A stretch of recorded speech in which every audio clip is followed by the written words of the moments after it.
Ona na ma okra ma wiene no what ya say oye makuma mto fene say me soa baller first na me soa baller okay me start na me kayo me so baller no di ehwimeka ba be boma chipaw te me kola ta toton opese wo ye my fro this ofima no mo nka bi da adentia me fere no made ni ho ya anti wo pese ofina no oni pa nim na bia hu say wo ofina no na register na ma register ono na chese ma register ma de uja be ma be du kwa o ma hwe na mo bible se yentwu su ne ebetimi yentimi enye WED nanka obia ehu se WED oye weyere nti yentimi mfa yensan kan bi na ma fe na no baako Afia ta bodi papa ade waye na dura na aduro de menye no na akoye se me se wo bo wa ya aduro awanya aduro anka ka be mfre no Bididia Afia liquid soap. Beta hwe ayenka TV hwe bi video no na be boa pa.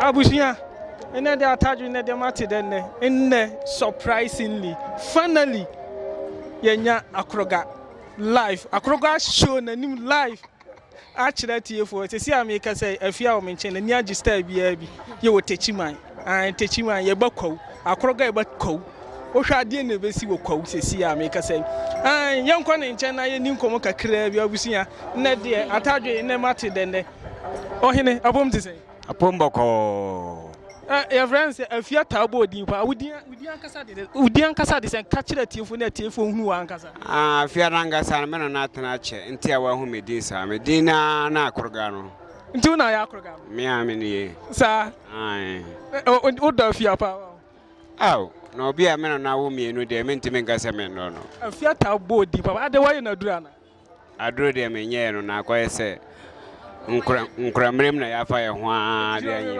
Afia so aye de me se wo bo wa ya aduro awanya aduro anka ka be mfre no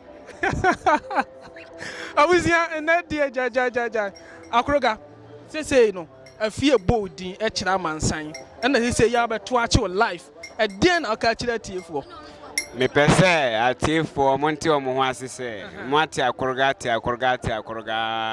mo ya huma mo huma ni muda na mo me na kwaw ampaya ebedwa ewo ho mo be huma ni akroga na ngasa mia meyi me ho adi ewo kwaw ena a kire mo sa nti atiefo nhwe wani mo kwaw atiefo o mo hwe manim ewo kwaw na o mo moaye ngakara sa because me ya setena mo krapo no enye nti obi betimate ya sema obeka se na akoroga we kwadwofo ana nyese me kwadwofo na mo madwuma na me ye no ena enye me kwaba na mo no enkoye di adwuma na we me shoemaker me shoemaker so na me bom gbang sa so na me bom gbang na mo ya ngase shoemaker wura no an se wo ko entia no one osua na se okosua firi obi won okay me sua ma sua mpabo atwa nka metuma twa mpabo na mom na abrabo no na enkoye entia me dia dan shoemaker me na ma me pampa mpabo ahwene na mom ma sua mpabo atwa apon me ho ndi like wa ankasa utimi twa mpapo like ye twa obi nice na wa ankasa wasena pam me hwe wonan korapo metwa o pabo an pepe ope cross ope sandals o metwa obisa Afia rangasa korapo wonim tam ofa me no na menye shoemaker na me ton me pabo na akoye se abrabo no na akwatia nti esrati fo se mama wa obeboa eso no Yankopon be fa so ayede ahira ho amen Afia enko bra enko nti wa ware Afia na wa ye ne wedding eska semtia yesa nka onde nka yenda da nka yense first one yense no kura na nka me pese nka me na mo eska semti na yanye nti obeye Afia wedding wo hwe nyam kupon ya adom na sika ba Afia wedding people no be no obi a me no na wo mienu de se manye kura nyam betwa meka Yankopon boa na se sika ba nko ade a me yen hwe wani mi wedding na nka sen nka osi peno ka sen bi sa na nka osi peno ene se na Yankopon kire se se nka ye gina wana yentimi enye WED nanka obia ehu se WED oye weyere nti yentimi fa yensan kan bi na ma fe na no baako no obia hu se WED manya register nti wo pese ofina no woni pa nim na bia hu se wo fina no na register na ma register ono na chese ma register ma de no register wo register na chese bia ntimi ma ho bi sa oba ho bi ma na me pe bia metimi de yo sa because ma obi a me no na wo mienu de mentimi nto no ntwene bi sa okay Matthias na nka me no ye wo mienu no kropa nti Ghana for mo tie me se o mo anim se obi a wo mpene de wono no mo mienu nka ye wo first one na nka meja no na mo me pene nti aya wo mienu okay nti se me hwe ya hoden no esu anu nti a ye ntimi fa bi nka ho amajai na mo do de me da so pen no wo do no pa efiri wakuma nti se sia Ryan ko nti se sia no so obi ba na o ka se opa fi ade na ode be no ene sebi o aban meche me de anka me tuo kura me bono sa na che se wo do na anka sa na wanzo obi awa na tamfo da David obi ni na tamfo awoda David nti obi obi asem no no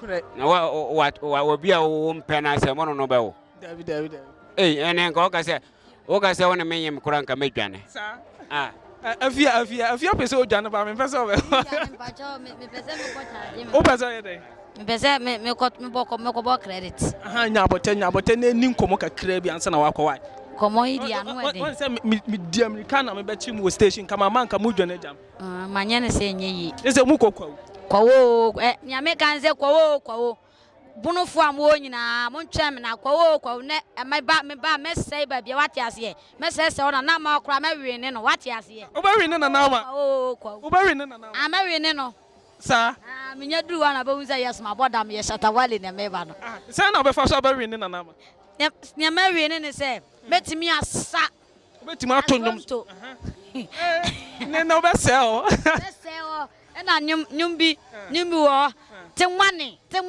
tengwe kola ta totonu enyone za tengwane na beat mi de say o JJ ma in the beat sa awusia in the kwa odi ye be say fa ye bedwa say oni KWAKU smoke na eco stage how far say na de KWAKU smoke ubeti na dia na me we no sa obeti mi on me mbra Venus na me tren say abensin no sa ati ase de say odi nyumba sa na de stage ya se mo me pesa me de be mam ha ise odi ma na chese obi ahu de ko ana me boa de se me duru wa na obeti me nka se we si a wo de bebre wo bebre wo na pese wodi wani be de ni waso ebe hunu we trimu sensu me kasahar tanka na ngasa ne jina o so tinyom na ngasa bisa ne bisa me wife obeka kireo Afia mamisa se me wia me mana to baako mamisa se sia nkasa no wodi bibia hintaya na eba ne se na se na dia ba utim se wodi ukunu akoroga ekokwo ede na si ye ka kire ne esi ye ne se woda makoma so na me so me gya no kofo obi ufra enye bible me kan o kan Genesis chapter 1 verse 61 o si uru fi se nyankopon se ye ni nyankopon asede so me ye fa be ma ye fa be ma ba ko ne gya se ye kwa ye bone uja be ma be du kwa o ma hwe na mo bible se ye ntwusu ne ye betimi anatna ne ompa enforce nwale no because already chire no kura ka se wakoma wo be ma ho na be ma fin pade so wo ho enti be dia ne America no oya makoma mutofe na dia oya makoma mutofe ne se me soa bola first na me soa bola Mr. Tana me kayo me so bola no di Shimeka ba be bo machi pawo to ya de pa ntira me dono no o so bola na no di Shimeka na be bo ye dido ojom ho na so ba hie bola aguro so sa na mu dido di bola ni Shimeka ne dido no pa bo so kaba sa Oh, na mo se ho no. Minya bi ahwe. Nya agro. Nde se udo akroga pa. Udo no pa. Me do no makoma. Sa. Every show bi obeko bia obo akroga bi. So no oda makoma so. E na Bible class se mjana. Ya me betwa me kan je se me ye Nyankopon asede ma no. Because Bible say enya honam ni moja na anya. Ene wiem atumifo na adam ne baifuo tumi. Bible say obe wale ya na Satan epeso solity a o ma no so a o so kire nse Nyankopon bi wo ho. What ase ye? Ura fi se nyame se ndi ye gya ne ne enkwan wala sase ruade bregu. Ye ne anamfo no muturu mu men keke obi wonsem. O se de. Ya me make quotation bebre a kire. Rafo no de makukura soa meti. Ena makukuru mpaye no soa meti. Me kasa me kansem a ena ade be kyan hwa obeda ha. Okay, nti wani baje se akroga ebe ye wa yifro dondo. Wani baje. Asemu. Wani baje so ya. Asem bi ahye me. Ade ndi na me kan. Si mani baje. Nemo ewo mi se mani baje de nemo de ma akroga ti we ka se. Opese wo ye ma yifro, this ofima no no. Mo nka bi da. Ade ntia. Me fele no ma di ne ho ya. Ade ntia. Because me Yesu Kristo mani bia. Anofie me mpe. Umba anofie. Nti amudi do dem anofie na enkoso. Dabi enkoso dabi. Minim sa me yakola me sha. Usa, nso wawo. Wanu nso. Nemo nsuo na me nom wo ye. Ono so do no musuo sa kakra. Ana me wo koda lo. Okay, nti nsuo na na no. Nsuo na me lo ye. Nsuo nda de ko anu a ofia na obefi na. Be de manya hwio nsuo na piota ya yi mkoto a na me nom da bia me nom na me nyamu yan se mafuru ade. Me no mo de ama wanyem. Okay, rade ya da se. Obi so me mpe me ho asem. Sa. Oh, na wa surprise here pa. Oh, no. Because me ba na me nyin se me ba be hia akroga wa. Nyame ada horoma ye fa asase wura twede ampo akwa me one bo wiase nyina onima ka eni wo. Atiefo ahwefo na de eyegigim ampa na de mo expect no mo hu ampa de na aka twede wo ka twede kwawufo se wo ba kwawu ne de na aka ka ni se kwawu ene me ba life mo hwa me mesese ba bia wate ase na menya turu wa ba hu sai ya shata wale ne ba hai obere poverty oda ba mo twere na mbe sia me na mbe hu sai me ma bodam wate ase mo hwa me tini me mpese we ne me moku ya fa ne se be ni abre nya agro na mbedi mesewo eye kwawo bia no hwa bla life na me ni abre eye fiale kwisob na gina na ni abre pa eye kwawo meni me dofo papa bi na gya ya mo nhwe ye ne beba life na mpaye ebedwa woni dofo papa bi na eden eco stage na mpaye ebedwa nti mo nhwe ye me fansofo a matwa mo asie nyina eye kwawo ne mesewa mese metietia so mawi ni nipa mesese obuta wallahi kra bese no wallahi kwawo my last words fa number aku bi wo rap bi abe rap de no de abegum fa ba amo se china na Yankopon be soro wo china is Sunday okay china is Sunday obi amedi ne birthday wo kwawo kasahari tanka mena mesie we enye ferie enye mekona mase oba pe wanti ase de nya ya mpe de pe ya nya kasahari tanka mena mesie na no mishia kala kokobi wa mefichire hokobi na fode we na wase obasikala yipe kasahari mekoka ya wafana hai obi ani misemede ya maseme yeko ode ba meso a mechire wo ha ode yentwa so wo ha kwafo wode montwen na ye ba wallahi not just a talent both side not just ahwefo mo ntwen wo kwawu Afia ni kunu akroga na mo ba stage live o mo ba be say hono what you say not just de wona me ankasa no my surprise nne me ba ha no me ma dwen say Afia na me beto na ma twa no 1 or 2 interview but is surprisingly tiefo ahwefo ye di achi de be koso bia no ye be ma waso ate koso ahwa ahinkan tv subscribe na like na share ma ye de wo bia no ye de be somo me da wase wo hono East touch my mind Ghana mind yani mu be digwa day by day enterprise yasaswaba ye deal in all kinds of washing and bathing accoutrement retail and wholesale prices don't come ene pa ho adaben yo don't call me. And nepa what the bang. Ya titu so say who selewa atufuabuo.